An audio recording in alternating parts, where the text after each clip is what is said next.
예, 하나님 말씀 오늘은 다시 디모데후서로 돌아가서 디모데후서 3장 10절부터 마지막 17절까지 말씀을 보겠습니다.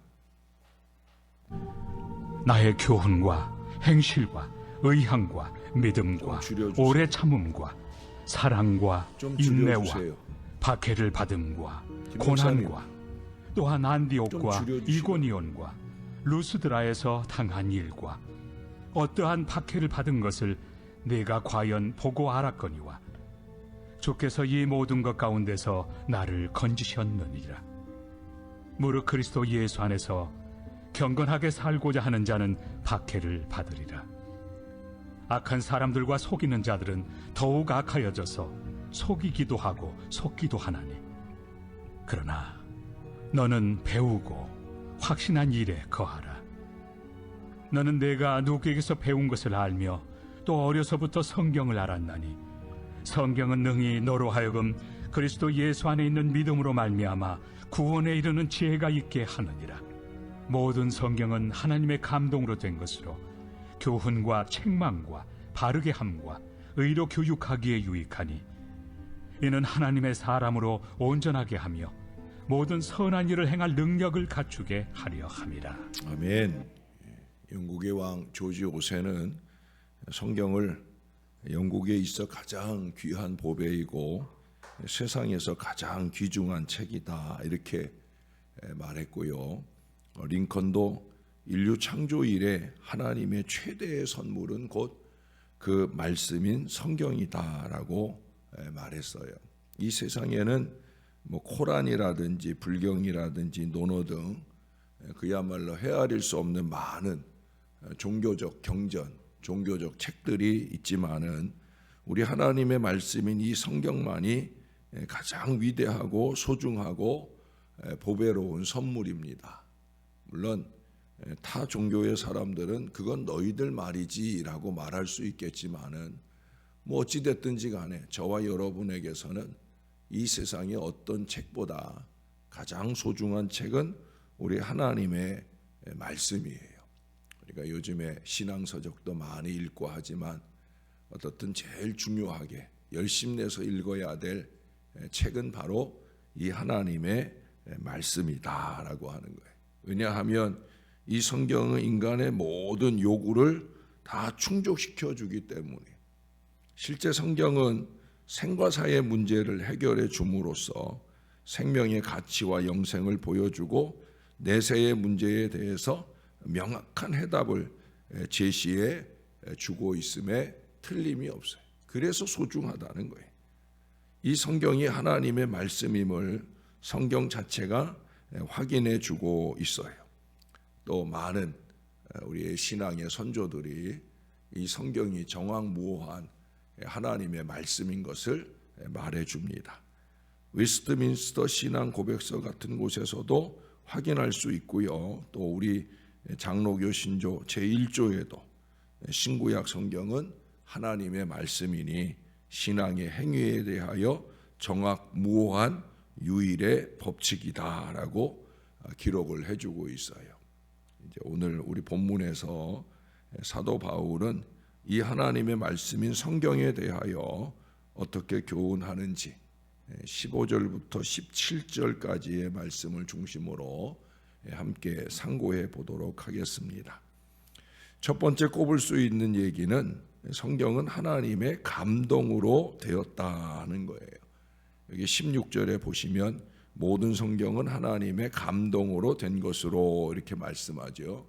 여기서 하나님의 감동이란 하나님께서 숨을 불어 넣음이라는 의미를 말합니다. 이것을 우리가 흔히 하나님의 영감이라고 하잖아요. 비록 40여 명의 저자가 1500원에 걸쳐서 이 책을 썼지만은 그러나 하나님께서 한 사람 한 사람마다 속에 영감하셨기 때문에 성경의 저자는 곧 하나님 자신이고요. 인간은 다만 하나님의 영감을 받아 적는 도구에 지나지 않아요. 그것은 이 말씀을 풀어 전하는 이 목회자도 마찬가지. 하나님의 말씀을 감동받아 이 말씀을 여러분들에게 헤라여 전하지만 목사가 말하는 게 아니라는 거예요. 적어도 그 영이 하나님을 향해 깨어있는 목회자라면 하나님께서 주시는 말씀으로 말하는 하나님의 말씀인 거예요. 저는 그런 마음으로 전해야 되고 여러분들은 그런 마음으로 말씀을 받아야 돼. 하나님이 말씀하신다. 이게 건강한 말씀 신앙의 가장 기본이에요. 이사야 34장 16절에 보면 여호와의 책은 여호와의 입이 이를 명령하셨고 그의 영이 이것들을 모으셨다라고 말하고 있고요. 베드로후서 1장 21절에서도 예언은 언제든지 사람의 뜻으로 낸 것이 아니라 오직 성령의 감동하심을 받은 사람들이 하나님께 받아 말한 것임이라 이렇게 말씀하고 있어요. 다시 말해 성경은 사람이 입으로 쓰거나 임으로 말하는 게 아니란 말이에요. 하나님의 계시에 의해 기록되었다는 의미입니다. 계시라는 건 감추어져 있던 것을 나타내 보인다라는 뜻이에요. 계시는 두 가지예요. 일반 계시와 특별 계시. 일반 계시는 흔히 이제 자연 계시라고. 제가 여러분들에게 그림글 보여드리잖아요. 지난주에도 그 장수동의 은행나무에서 받은 연륜에 걸맞는 신앙 삶을 또 목회적 삶을 결단하는 그런 내용들을 적어 보내는데 그렇게 하나님이 천하 만물에 하나님을 알 수 있는 모든 것들을 펼쳐 놓으셨기 때문에 그 자연 만물을 늘 새롭게 느껴야 되는 거예요. 뭐 나도 옛날에 본 거야. 이게 아니에요. 모든 자연 만물, 사람과 사건과 사물을 늘 새롭게 느끼는 그건 하나님의 말씀도 마찬가지예요. 이 하나님의 말씀은 특별 계시예요. 일반 계시, 자연 계시가 있는가 하면 특별 계시, 초자연 계시가 있어요. 이 하나님의 말씀은 특별 계시예요.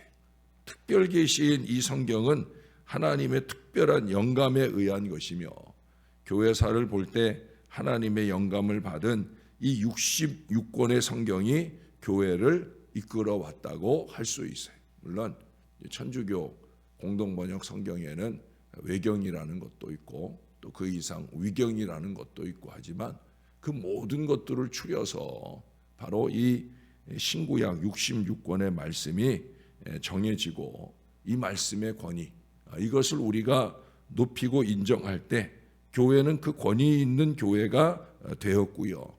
성경의 권위를 무시할 때 교회도 무시를 당했습니다. 그건 개인도 마찬가지예요.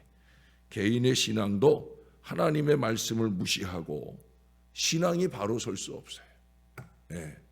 하나님의 말씀을 무시하기 시작하면 그러면 믿음이 자랄 수가 없어요.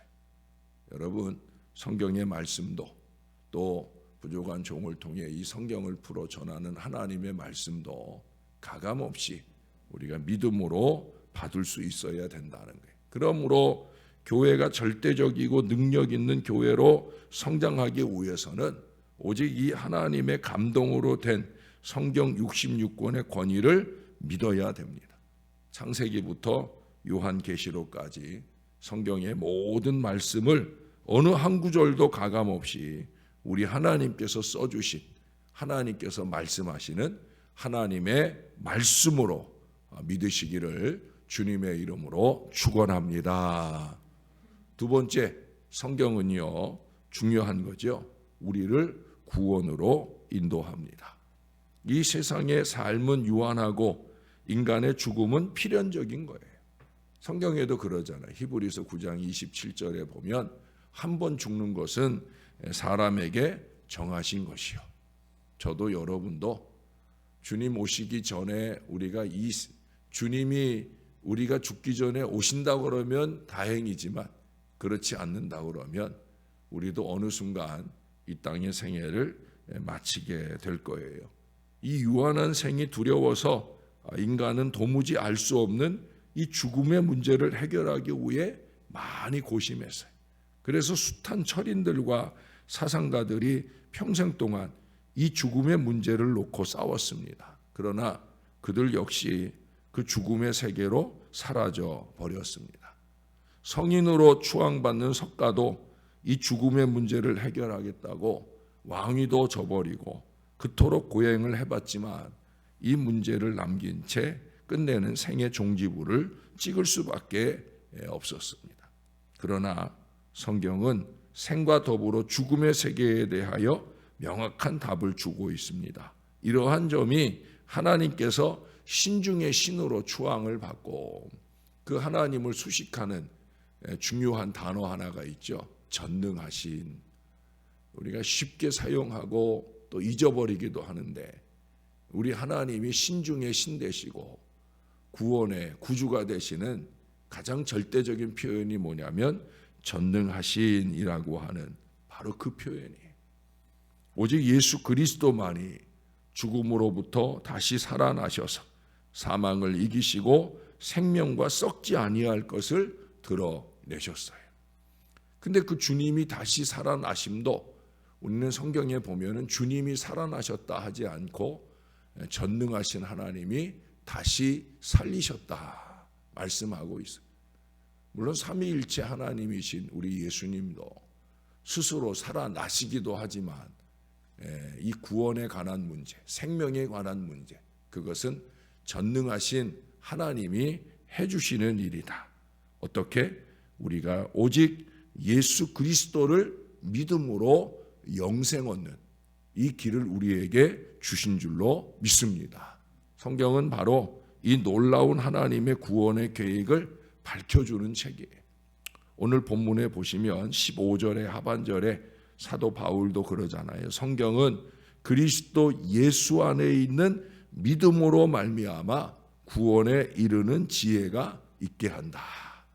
우리 지난 금요일 저녁에 보았던 에베소서 2장 8절하고 유사한 표현이 나와요. 그리스도 예수를 믿는 믿음, 이것이 은혜로 우리에게 주어지는 것인데 그 은혜의 근거는 뭐냐?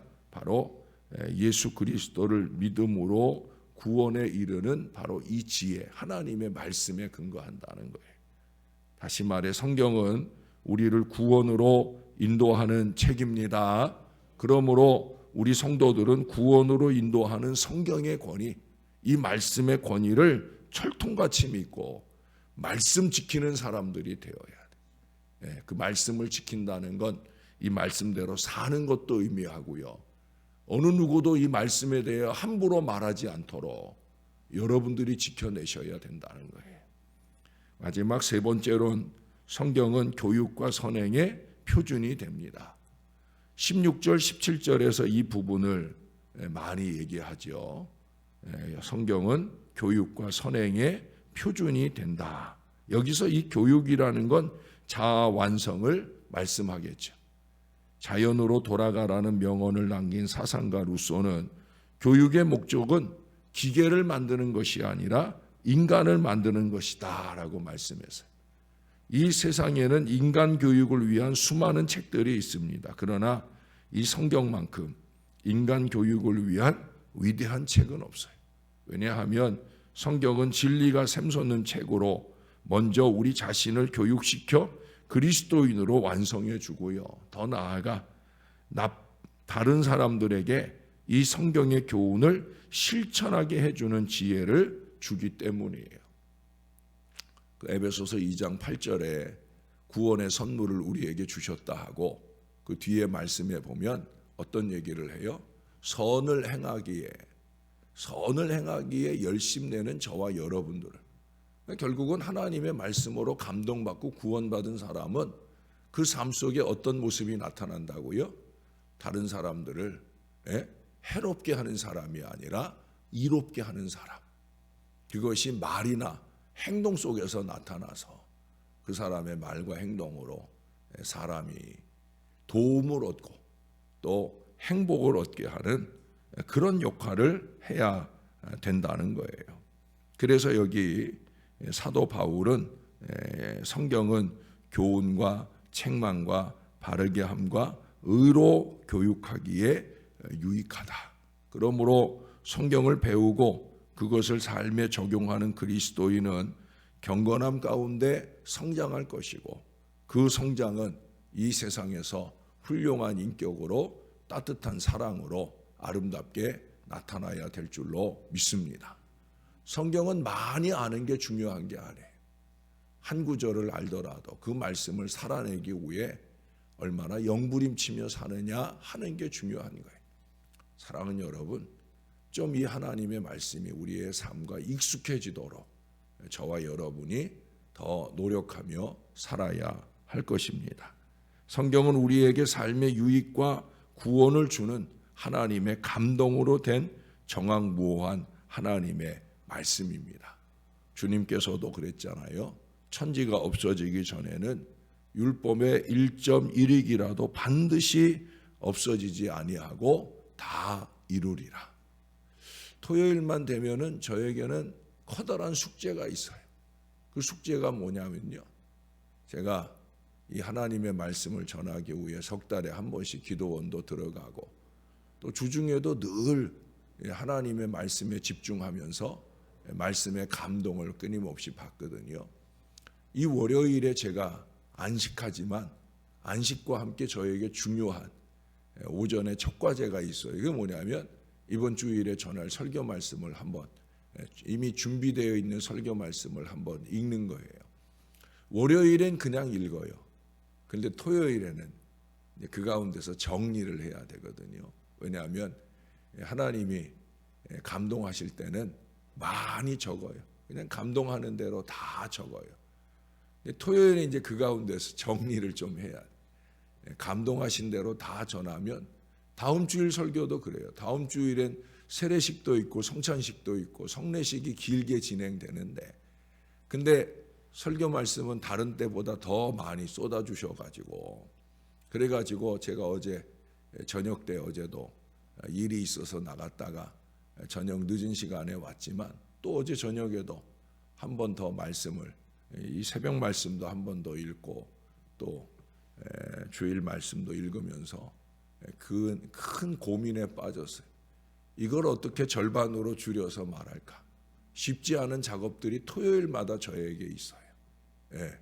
여러분들은 설교가 기니 짧으니 이런 얘기하지만 저에게는 토요일 날이 무척 큰 고민의 하루입니다.